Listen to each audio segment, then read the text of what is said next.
Je suis Nikez Moulombi, président de l'ONG gabonaise Croissance et Environnement.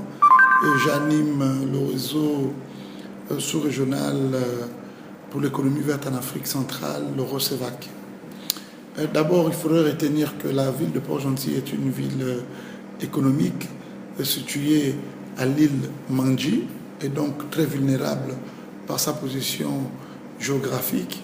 Et il était important pour nous, bien évidemment en partenariat avec le programme des Nations Unies pour le développement, qui nous a donc apporté un financement pour faire cette restitution des résultats de Libreville, en collaboration avec le Conseil national climat, mais aussi avec le ministère en charge du développement durable. Et bien évidemment, ajouter à cela avec l'appui stratégique du bureau BRAC, donc de la francophonie de Libreville.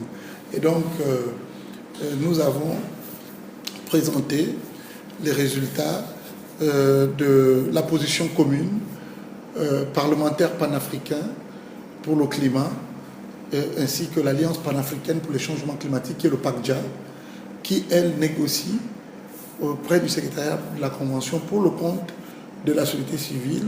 Et toutes ces personnes se sont réunies à Libreville du 21 au 22 juillet dernier, où Madame Marie-Madeleine Bouranso, président de la Cour constitutionnelle gabonaise, mais surtout président en exercice de Cour constitutionnelle africaine, avait bien voulu faire l'honneur à la société civile d'ouvrir les travaux aux côtés de l'Église catholique avec le Monseigneur Basile Nvé. Comme vous le savez, l'Église catholique, notamment le Vatican, en tant que le plus petit État au monde, a donc publié une position commune qui s'appelle donc l'encyclique papale.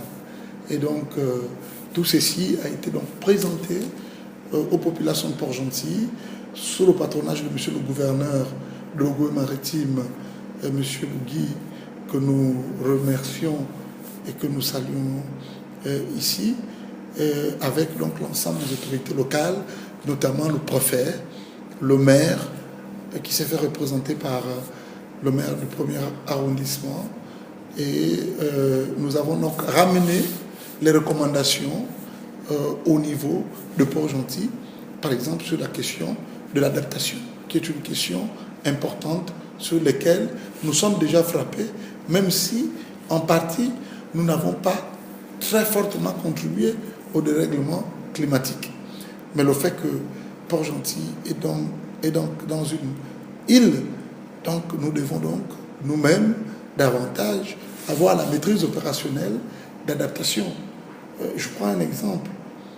Si aujourd'hui, quand vous voyez les constructions qui sont faites dans la ville économique de Port-Gentil, ce qui est béni de Dieu, parce qu'ils ont du sable à côté, quand nous allons chercher du sable ailleurs, mais ils préfèrent se servir là sur place. Mais malheureusement, ils pensent régler un problème parce qu'ils ont le sable à côté, mais ils aggravent le problème. Et donc, il y avait ces enjeux qu'il fallait voir. Il y avait aussi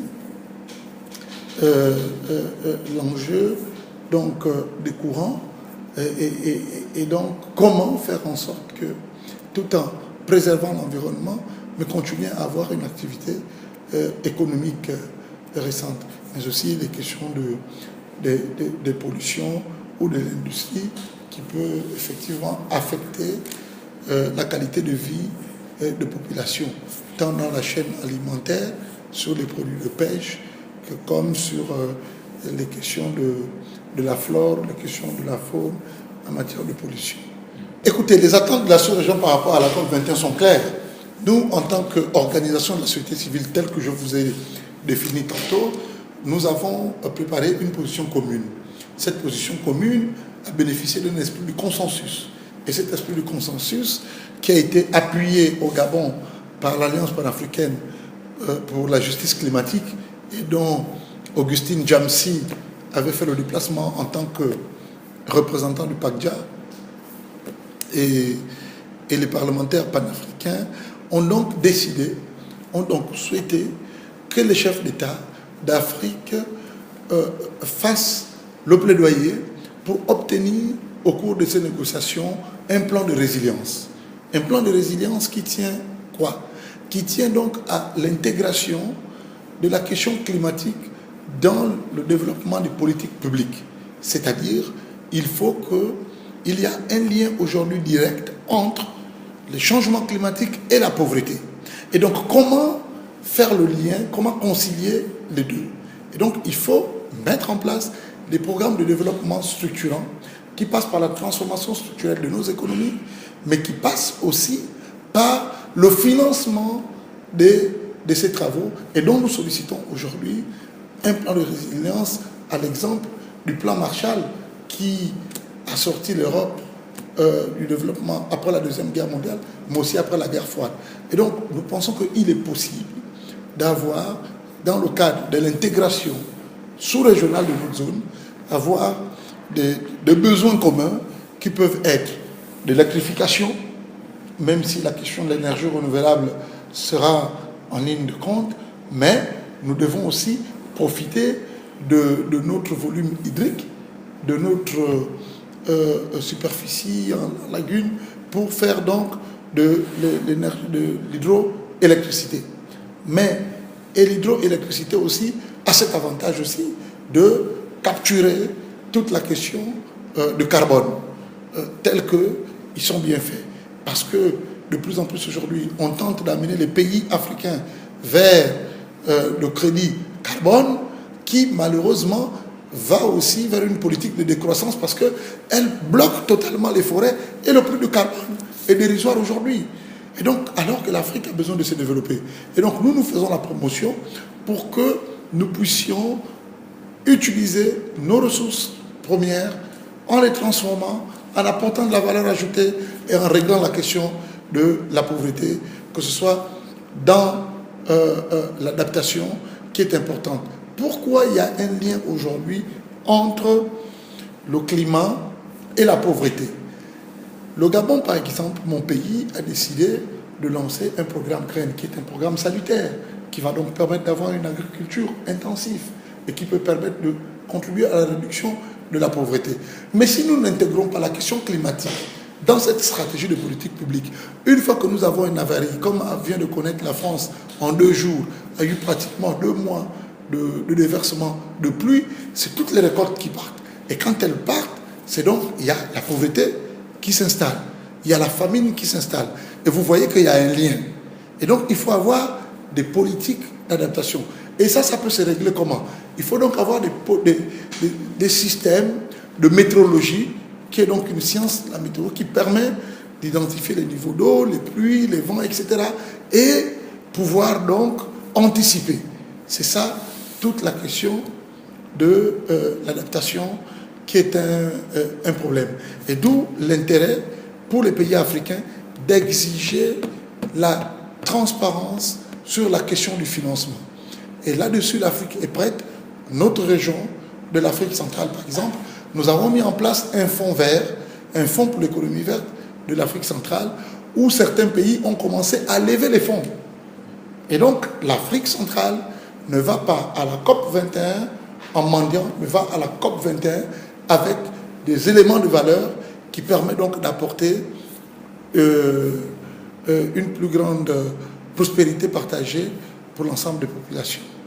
En prenant en compte les attentats du 13 novembre dernier que nous avons condamnés, puisque nous avons publié un communiqué de presse, sans vouloir les citer, certains de vos collègues les ont publiés, Gabon Revue, vous allez même sur Google, et nous avons transmis solennellement ce communiqué de presse à l'ambassadeur, au représentant de la France au Gabon, mais aussi au consul général de France, où nous avons condamné ce que vient de connaître la France, qui va au-delà même de la France, puisque pays de paix, pays d'hospitalité, pays de droits de l'homme, nous ne comprenons pas qu'une telle barbarie puisse s'imposer au ralentissement de la liberté d'expression. Et donc nous condamnons vivement, et d'autant plus que cette barbarie va même au-delà de religion, parce qu'il n'y a pas une religion au-dessus d'une autre. Donc elle va au-delà. Mais nous pensons aussi que ceci nous reconforte, parce qu'à la fois nous désole, mais nous réconforte parce que dans la déclaration de Libreville, nous avons par exemple évoqué la question de l'écosécurité. Comment la question sécuritaire ou la question de l'écosécurité, si elle n'est pas prise en compte, peut-elle contribuer à l'aggravation de la pauvreté ou au phénomène des immigrés climatiques. Et donc, vous voyez-vous que les promesses de la communauté internationale doivent pouvoir arriver dans les pays du Sud à bon port, mais pas pour régler les questions de pauvreté des experts occidentaux avec leurs cabinets d'expertise à grands coûts, mais plutôt permettre une appropriation des populations autochtones pour qu'elles-mêmes se prennent en charge et pour que nous puissions réduire cette immigration galopante, à la fois immigration clandestine, mais aussi immigration climatique, parce qu'on a besoin de se nourrir ou parce qu'il y a des déplacements. Mais nous pensons que pour nous, Paris devait être l'évaluation des engagements de Copenhague, de Rio et j'en passe. D'abord, la question sécuritaire est une question globale et nous avons pu tous constater qu'une des faiblesses des problèmes que vient de vivre la France a été aussi un manque de coordination d'information. Un manque de coordination d'information entre les services. Et donc, il est peut-être aujourd'hui,